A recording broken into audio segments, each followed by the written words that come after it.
Yes, indeed. B Marsh Boxing back at it. B Marsh Boxing back at it with another live stream. Was good boxing heads and fight fans around the world. Man, it's been a minute since I done one of these, man. Shit, man, I got caught stronger than this for the new year. You know what I'm saying? Man, I might need to drop maybe two a month of these, but I'm back at it.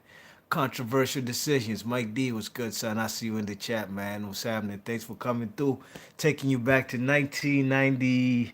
97. 97, correct? Believe this was 97, you know what I mean? We got Shannon Briggs, the challenger, versus the lineal champion of the world at heavyweight, and that is George Foreman, you know what I mean? Now, George Foreman is the lineal champion. Of course, he beat Michael Moore, being the oldest man ever to win the heavyweight title at 45 years old, you know what I mean? Um, and he snatched the WBA, IBF, and the lineal title off Michael Moore. Those titles Michael Moore got off Evander Holyfield. Now, in this particular fight, Foreman is not defending his IBF or his WBA title because he had been stripped of both of them. You know what I mean? Um, in particular, I think was it the WBA. I think he had got stripped. He had got stripped of the WBA title first. The WBA wanted him to fight older Tony Tucker at the time. You know what I mean? Tony Tucker was at advanced age, just like Foreman. Still a formidable challenger, you know what I mean? But George Foreman decided, hey, I'd rather vacate my belt than face Tony Tucker. And then the IBF belt, um, he defended it, matter of fact. He defended it against Axel Schultz. You know what I mean? And Axel Schultz, he beat him in my opinion. You know what I mean? Matter of fact, that was the very first controversial decisions I ever did in my life. When I first came on YouTube, my first controversial decisions was Axel Schultz, the German guy, versus Foreman. You know what I mean? And I thought Axel Schultz won that fight. They gave it to Foreman. The IBF requested an immediate rematch for Foreman versus Axel Schultz.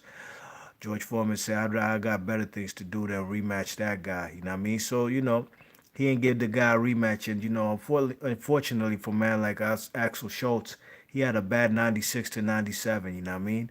Three straight title fights, man, and he came up short, you know what I mean? Two of them wasn't his fault, you know what I mean? But the third one, he definitely lost, you know? The first opportunity, of course, was when he lost to George Foreman, and I thought he won that fight.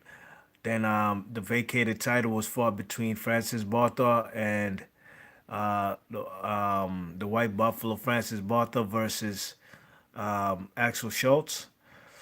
Botha won the fight, and then he ended up testing positive, you know what I mean, for a bad substance, you know what I'm saying? So he got stripped of the title. Then Michael Moorer fought Axel Schultz. Michael Moorer went all the way to Germany to fight that, you know what I mean, and to fight the man Axel Schultz, and Michael Moore came out to victory. You know what I mean? So three straight title fights for Axel Schultz, but that's neither here nor there. He fell short.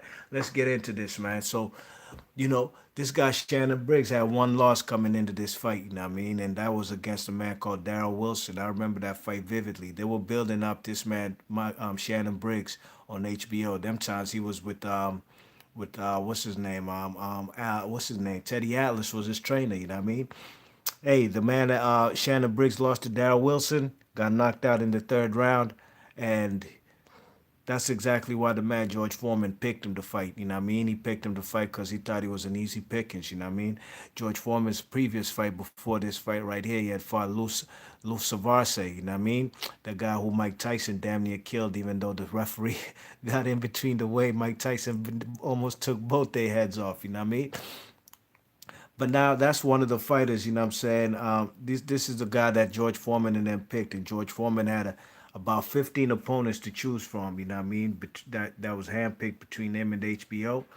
And there was some solid guys in there, you know what I mean? But he decided to go with this man, Shannon Briggs, you know what I'm saying? So in the first round, as you just seen right there, the man Shannon Briggs, he's circling, you know what I mean? He's using his jab. He threw a nice right uppercut and some body shots, you know what I'm saying? And a nice left hook, you know what I mean? And George Foreman's walking the guy down with the jab, as you can see. George Foreman, it's funny how George Foreman, basically in the latter part of his career, the second phase of his career, the big George Foreman, he used his jab. His jab was his primary weapon, you know what I mean, to set up everything, and he was heavily dependent on that jab, kind of sort of something like Larry Holmes, you know what I mean. While in the first phase of his career, when he was a champion, beating guys like Ron Lyle and Frazier, and of course losing to Ali, he wasn't really using his jab. He was more of a power puncher. But the man George Foreman's jab was vicious. It was hard. Look at that nice jab to the pit of the stomach. You know what I'm saying? Left hook. You know, it was a power jab basically. You know what I mean? So round one, I gave it to Shannon Briggs. Round two, as you can see, Foreman's walking Briggs down with the jab. You know what I'm saying? He threw an overhand rights like you just seen right there. You know what I mean? And Shannon Briggs is throwing one punch at a time. But the man George Foreman, as you can see, he's rolling off of them punches. You know what I mean? He got the man Shannon Briggs had a stiff jab, as you can see going into this fight, man. But as far as the power punches, the right hand, the man George Foreman was evasive. You know what I mean? Because he be rolling off the punches, taking off a lot of steam off the punches that Shannon Briggs is throwing. You know what I mean? So round two, I gave round two to George Foreman. Round three, the man George Foreman, I'm sorry, Shannon Briggs movement, you can see that the man it's the extracurricular activity that the man Shannon Briggs is doing as far as the movement, you know what I mean, fighting off the back foot, you know what I mean, while the man what's his name, Foreman's walking him down. You can see that the man's getting tired, you know what I mean? It's making him tired, you know what I'm saying? He's throwing no right hooks, but he's throwing no right hands, no straight right hands from the man Shannon Briggs. He was hesitant to throw that punch for the most part for the whole fight, you know what I mean? But his left hook was landing, and you could see in round three that the man starts clinching, you know what I'm saying? And the man George Foreman is he's throwing the jab as he always does every round. He ain't gonna stop doing that. But George Foreman is an orthodox, tricky, crafty fighter. You know what I mean? He's the type of guy who's awkward. Because the kind of punches, them kind of overhand right lead rights like that. You know what I mean? Shannon Briggs ain't ready for those. You check it. So this was a very good fight for the first few rounds, and I could see that the man Shannon Briggs is going to have a lot of trouble with the older guy, especially if Shannon Briggs just want to throw one punch at a time. You know what I mean? And that's what he'd be doing for the most part. Even though the man Shannon Briggs, I mean, what's his name? He's throwing power punches, and he's even throwing combinations. George Foreman, you know what I mean? And that's one thing that the man Shannon Briggs wasn't really doing. You know what I'm saying? And through the first three rounds, I have it 2-1 in favor of the man George Foreman. You know what I'm saying? I gave Shannon Briggs round one. You see, George Foreman don't even sit down in between rounds. You know what I mean? Here's a couple replays from round three. You see that? Ooh, look at that 1-2, that flush right hand straight down the pipe. You know what I'm saying? Um, is this round four? Yeah, this is round four right here. Um, the man Shannon Briggs, he's throwing his jab, but so is George Foreman. You know what I mean? And the man George Foreman is landing some nice combinations, and he's walking the man down. You know what I mean? You get the combinations, 1-2, left and right hands. You know what I'm saying? That's one thing Shannon Briggs is not doing. He's throwing one at a time. And the man Shannon Briggs catches the man George Foreman with the sneaky right hand. You know what I mean? So you can see the man George Foreman is in there with the young, hungry lion. But George Foreman's experience, his craftiness, is going is keeping him in the fight. You know what I mean? Compare this man George Foreman's face at the end of this fight. Excuse me. Compared to a man like when he fought guys like Axel Schultz, even Lou Savarse. You know what I mean? These Savarese, these guys put hands on on George Foreman. You know what I'm saying? Competitive fights. George Foreman, I'm sorry, Shannon Briggs, he's in for a tough fight. You know what I mean? Because the man George Foreman got a chin. It's hard to get that man down. We seen that 16 punch combination that guys like what's his name landed on him. Evander Holyfield, and he still couldn't get him out of there. You know what I mean? So round five, Shannon Briggs, he's showing no head movement. He's still one punch at a time. You know what I'm saying? And he got to get called by the referee for hitting in the back of the head a little too much. You know what I'm saying? You know what I mean? The man kept rabbit punching Shannon Briggs. I'm sorry, George Foreman, and the referee ain't take too kind of that. You know what I mean? You check it. So round six, Shannon's throwing lead right hands. He's also now going to the body, you know what I'm saying, which he should have been doing, in my opinion. You should have been doing a lot more of that, going to the body. Um, you know what I'm saying? And, you know, Shannon's throwing the lead right hand. He's throwing right uppercuts and left hooks. He's throwing some nice body shots. And in my opinion, round six was his best round throughout the whole fight. That was his best round, you know what I'm saying? Um, Round seven was a swing round, you know what I mean? I thought George Foreman throwing his jab, his left hook. The man Shannon Briggs is still on his back foot, you know what I mean? Round eight, um, George Foreman is throwing his overhand right. He's throwing left hooks to the body, lead right hands. Shannon Briggs is now throwing a lot of body shots, you know what I mean? He's catching him with body shots because, George Foreman, he's throwing body shots as well, but not quite as much because George Foreman is still, his punches are still pretty slow, but they awkward punches. Like you don't even know where they coming from. Them fellas be throwing overhand rights from his waist. You know what I mean? You check it. So the man, Shannon Briggs, is always on his edge because he don't know where these punches are coming from. You check it. Round yeah, that round eight, the overhand right left hooks to the body. It was a big round for George Foreman. You know what I mean? Round eight was probably one of his best rounds. Round nine, George Foreman's doubling the jab. He's throwing left hooks, and that's when they start fighting on the inside. Round nine and 10 were inside phone booth type of fights. You know what I mean? Shannon Briggs was on the inside also. He's throwing some sneaky uppercuts and right and left hooks on the inside.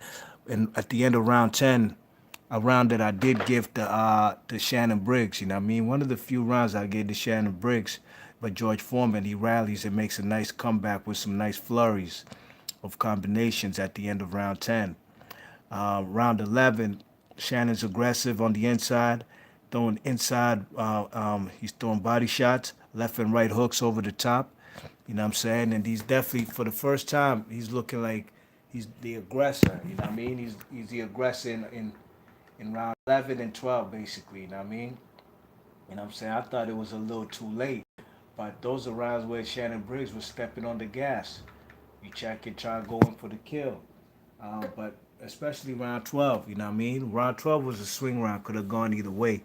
Both guys were bringing everything they had, you know what I mean? But overall, I think that the man Shannon Briggs lost this fight. You know what I mean? I thought Shannon Briggs lost this fight when I seen it back in the day, and when I revisit the fight today, look at those punch stats through round 11. You know what I mean? Like George Foreman couldn't miss with the jab. George Foreman won this fight with the jab alone. I know that people say you can't just win a fight with just a jab, but if you're dictating the pace of the fight, you know what I'm saying? Your jab is like a power punch. You know what I mean? Your jab is offsetting everything your opponent does. Sure enough, you could win a fight with the jab, you know what I mean? But you also got to land some power punches. And overall, you have to win. You have to be the guy who lands more punches on the opponent. Because at the end of the day, this is boxing, the street science. Hit and don't get hit. You know what I mean? Now, if you land in the jab, some power shots, which the man Foreman won in both categories, you know what I'm saying? Percentage-wise, connect percentages, you know what I mean? Excuse me, hitting his opponent more than look at this round 12. You know what I'm saying? Round 12, both of these guys, they put it all on the line. You know what I mean? Letterman almost had the same kind of scorecard I did. I think we basically had the same scorecard except for round 12, which he gave the Foreman, which could have gone either way. You know what I mean? I gave a sympathy round 12 to Shannon Briggs. I thought he did good work in there though, but so did George Foreman. Look at Foreman walking him down with the jab. You know what I'm saying? This is in New Jersey at the Taj Mahal, Atlantic City.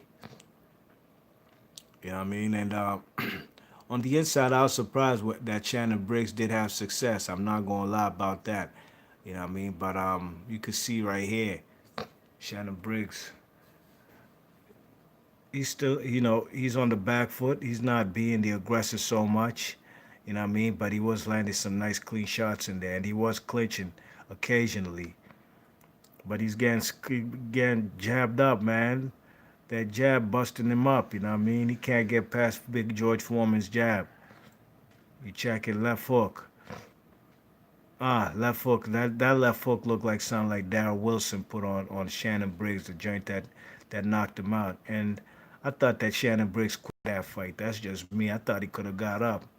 The referee ain't even go to give him an 8 count. He stopped at 6. He was just laying down, kind of like Danny Jacobs when he got knocked out by P-Rock. You know what I mean? You see why I got. You see why you could see that the man Foreman could win this round. He's walking his opponent down too. Mike D's in the chat. He says this definitely a classic fight. American fight fans. Yes, indeed. This definitely a classic for American fight fans. This is a classic fight, no doubt about it. And so was Shannon Briggs versus Lennox Lewis. I might just watch that after this. It's been a while since I seen that. That was one of my favorite fights of like '98. Great fight. You know what I'm saying? But you could see George Foreman is still walking him down. You know what I mean? In the earlier rounds, he occasionally used his old, cross-face defense. You know what I mean? Ken Norton style, George Foreman style. He wasn't so much using it in this fight. You know what I mean? What's his name? Not Ezra Charles. What's the guy's name? The old mongoose. What's my guy's name, man? Not Ezra Charles. Damn, I'm drawing a blank. Archie Moore. Archie Moore, that kind of crossface defense he had. George Foreman used to use that in his style too. You know what I mean? So this particular fight, I had it I had it 7 rounds to 5. The 12th round, I could have gave it to Foreman. I just give dude a sympathy round. You know what I mean? Shannon Briggs. You check it. So I had this fight 7 rounds to 5, 115, 113. I really had this fight 116, 112. I just gave this dude a sympathy round, 8 rounds to 4. You know what I mean? The judges, though, I don't know what the fuck they was smoking, man. You know what I'm saying? One judge had it 114, 114. This fight, he had it a draw. I don't know where he got that from. The other two judges had it in favor of Shannon Briggs. One judge had it 9-3, and the other judge had it 7 rounds to 4. No, 8 rounds to 4. That's the same kind of scorecard I had right here, except for my round 12. I had it in favor of Shannon Briggs. Just a sympathy round because they both did good work in that round. You know what I mean? So yeah, man, the judges. I don't know what they was on that night in New Jersey, in Atlantic City, but Shannon Briggs ain't win this fight. No, sir, he ain't win this fight. You know what I mean? He ain't win this fight. You know what I mean? But I guess it was redemption. You know what I mean? Revenge for what happened to guys like Axel Schultz when they fought George Foreman. I thought George Foreman lost that fight. You know what I mean? So it is what it is. B Marsh Boxing. Let me know what y'all thought about this particular fight and how you scored it. I had 7 rounds to 5, 8 rounds to 4 in favor of the man, George Foreman. He should have still remained lineal champion, you know what I mean? And maybe get a fight with, I don't know, Lennox Lewis, because that's who Lennox Lewis fought after. Um, After this fight, he fought the winner, Shannon Briggs, you know what I mean? I'd love to see that fight. B Marsh Boxing, leave your thoughts and comments. I'm out of here. Peace. Matter of fact, hold tight. We're going to look at these punch stats before we roll up out of here. You can see for yourselves. Total punches, 284 to his 223. Look at the hitting percentage, 58%. Who doesn't win a fight smashing the opponent in the face 58% of the time? Come on, man. Come on, judges. I know judges ain't looking at punch stats, but come on, my eyes could see that. And the jab, look at that. The man outlanded the jab by 100 jabs, you know what I mean? 68% of his jab landed to his 42. Come on, man. Them refs were bugging. They ain't even give us no power punches stats, you know what I'm saying? But George Foreman won this fight. Too bad it was his last fight, and that's how he had to go out. But he won this fight. B Marsh Boxer, leave your thoughts and comments. Let me know how you guys scored this fight and who you thought won, all right? Peace.